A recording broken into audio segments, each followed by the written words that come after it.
couple of updates on studies that have already been, the primary results have been presented. TheraP, we've seen, actually recently published, were plasma DNA analysis. And what was added at ASCO 2025 is looking at the white blood cells, looking for clonal hematopoiesis. We know that exists. We know that patients with prostate cancer are at high risk for that in general because they tend to be, it's associated with age.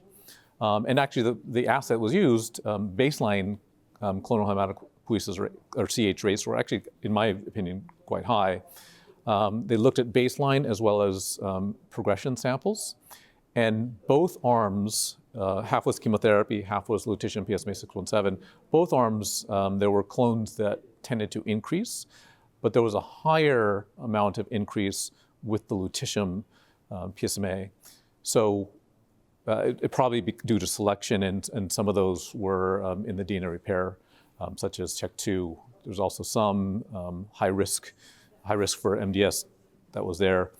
Short endpoints, not so far any association with MDS or AML, although we know that happens in a rare subset. So anyway, an earlier signal that maybe there's going to be risk for that.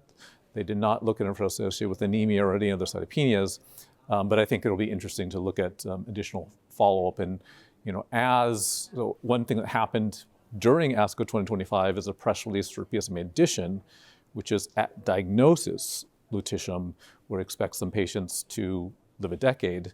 And I think that some markers that could relate to risk, I think may be helpful to incorporate in the future.